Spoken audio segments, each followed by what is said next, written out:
In this video, we'll be learning about logarithms. So, as I said before, logarithms are the opposite side of the coin to exponentials. So, if we function that, let's just explore 2 raised to the power of x. Let's say this was f of x. Well, the outcome of this function, the output of this function would be the y value. Now, the logarithms are the inverse of exponentiation. So if you have the output and the base and you want to know what was the input of the function, so you want to know what's the exponent, you use logarithms. Okay, so logarithms take the output, the result, all right, and the base of the function, okay, and what comes out is the exponent, all right, or the index, all right. So if you didn't know what index you used, now you can find out what the input, that x value, is by using the logarithms. So in short, logarithms gives us the index. So in this question, we've been asked how many years it takes for your investment to double as an annual with the annual percentage growth of 5%. So you could think of this question as basically doesn't matter what that initial value is, we're using a multiplicative factor or a multiplier of 1.05, and we want to double our investment. So dividing both sides of this equation by a, that initial investment value, we just left with 1.05 raised to the power of x equals to 2. For example, this is a prime example where in industry you want to know what the index is. Now, you could do trial and error, but that's going to take you some time. In fact, if you were in year 10, you probably would have been asked to just use trial and error, see what number will lead you to 2 as an index. But that's going to take some time, right? And we don't want to waste time. So we can use logarithms. Now, there are a few ways of doing it. If you have a graphic calculator, I'll make a dedicated video. You're going to go and use these values, these buttons there. But in general, without a graphic calculator, mathematically, we can use base of 1.05, say log, find this log button on your calculator where you have two inputs for it. The base is 1.05 and the result is 2. Okay, I told you, you need the base and the result. Okay, this is the base of, whenever we took an index, the base of the exponent is this number here. All right, that's the result, and then this is the result and of our what we got. So you when you press equal on your calculator, you get this number 14.2. So it will take over 14 years for your investment to double. All right. So this is not the only way that you can use it. Use logarithms. So I'll show you when you actually can rewrite this as like you could have also used ln of 2 divided by ln of 1.05. That would also give you this answer there. But I will tell you why later in next few videos. But the general thing to understand is that what we just stated here was the fact that how you rearrange this exponentiation into logarithm question. Okay, you need to understand that the result and the base are used like that. So try, you can use your calculator if you wish to answer these questions, but they are fairly straightforward. So you could say 10, the question is, as you need to ask yourself, is 10 to raise to what power is 1,000? So you could use this on your calculator. Use the base of 10 and give it 1,000. Use the base of here. This is just to get you used to the idea of finding the button on your calculator. Log of base 5 to what power 5 uh, need to be raised so that the answer is 625. The answer is 4. To what power 2 needs to be raised so that we get 1024? The answer is 10. Okay, so uh, this is just yet another way of thinking about logarithms. Now we've been told a logarithm. We've been told to write it uh, as like try to find the value of log 381. So that's saying 3 to what power is 81. All right, so you need to understand what the logarithm is asking, or how to ask a question that the logarithm can answer. When you want to know 3 to raise to what power is 81, the power is 4. Your calculator will answer it like that for you. For this question, you're asking 4 raised to what power is a quarter. So 0.25 is a quarter, so 4 raised to the power of minus 1. So when you put this on your calculator, you will get the answer -1. When you put this on your calculator, you ask in your calculator, all right, here's something else about 4 raised to the power -1 there. So half raised to what power is 4? So half to what power could become a 4? So half raised to the power of uh, 2 is a quarter, so we need to have a negative power to turn that fraction upside down, turn the reciprocal of a quarter so that you get a 4. Now here's a key question again. A to what power? What is it saying? The answer is in the question here. It's saying a to what power is a to the power of 5. Of course, the answer is 5.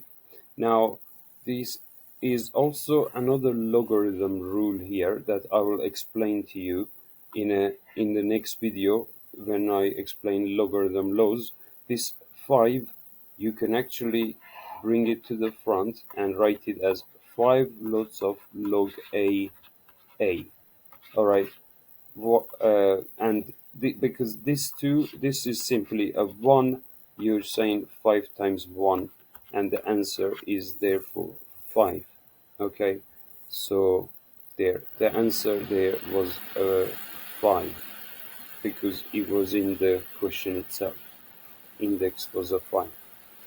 All right, so in this slide here, we are looking at knowing that what I've put this rule is also just something you need to know. So here we're saying how can you find this value x? Now, of course, you need to say that I don't know the answer to the result, but I have the index there. So whenever you want to solve this kind of problem, you can actually say, if I this means what? How can I find x? I can say, if you think of it as an equation, 2 raised to the power of log 2 will cancel away, so you're left with x equals to 2 raised to the power of 8. Okay, otherwise you just saying that 2 to the power of 8 will give me the result. Remember, that was the result of exponentiation. All right, so here you again, to get x there, you need to use 5 as a base. So x will be 5 raised to the power of 3. Here, to get x here, you need to say use 10 as the base, and 10 raised to the power of 8 will give you x. So here again, you switched around. So you're looking for an index, so you can use log of base 2, or say log of base 2 of 512. It is a 9, because 2 raised to the power of 9 is 512. Okay, so kind of, if you're stuck with this kind of an equation when you're solving for x, you can think that I'm using a base 5 on both sides of this equation. That's so this base 5 and the log cancel, but the x remain. So x remains, x is 5 raised to the power 3. Okay, So that's how we solve those questions there.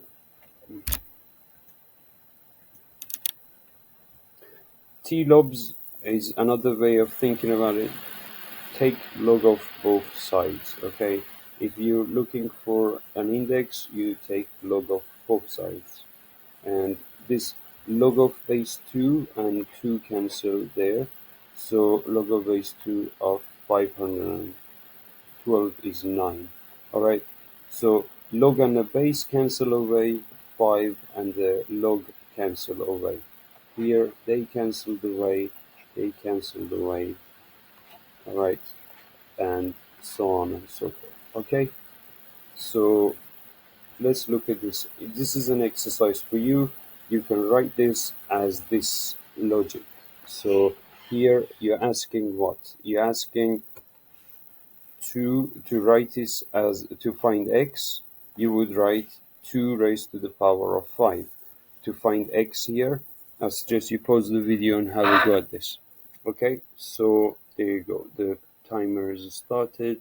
I hope you paused the video and have had a go. That timer is for my students when I play this in a class. So 2 raised to the power of 5 is 32.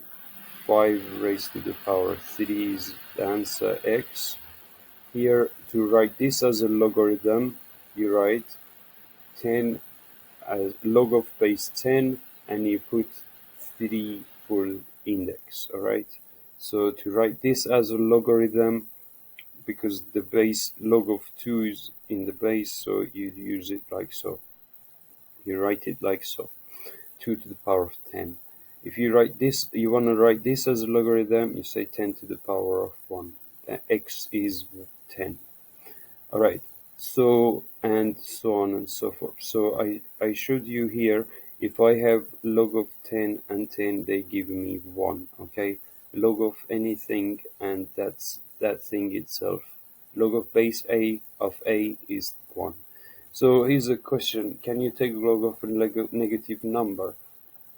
Just like we said, when we use exponentiation at the beginning of this chapter, I said that we are never going to have a negative number for the base, because let's let's for devil's advocate case just say we use -2. First of all, we can well, -2 when it's odd, when the power is odd, it will be negative, and when it's even, the answer will be positive. So if I had to plot it on the y-axis, it would flip-flop between negative and positive values. It would be every time this value is even, it will turn positive, it will go up above the x-axis, and every time the power is negative, it will go below x-axis. So it just doesn't have a continuous graph, okay? Not continuous. If this function is not continuous, because it's jumping all over the place, okay? So we can't have its logarithm either. So you cannot have a take logarithm of a negative number. If you put the log of ln of a minus number, like -1, for example, log of any base, you're gonna get an error. Your calculator says, I would know what you're asking me. Okay, so so don't use negatives in logs. And if you want to know what logarithm graphs look like, because exponentials look like that, logarithm graphs look like so. It's the exact reflection in the x equals y line. Okay, if this is y equals to x, this is log of if that's power of x, this is log of base 2 of x. All right, so they are exact reflection of each other. This where this intercept was 1, now this value of x-intercept equals 1. So, and actually it would be, if you had to draw it, it would never come back on itself. So make sure it's unidirectional. It doesn't go forward and then come back. So it's and it's like a square root sign. It will increase. Logarithms are an increasing function. So we will explore those graphs further. And I had it already here. So I don't know what face I used. So you see here, just like this graph has a horizontal asymptote, this graph has a vertical asymptote of y. Y-axis is the vertical asymptote, just like x-axis was the horizontal asymptote there. And you can have a go at this exercise, and I'll see you in the next video.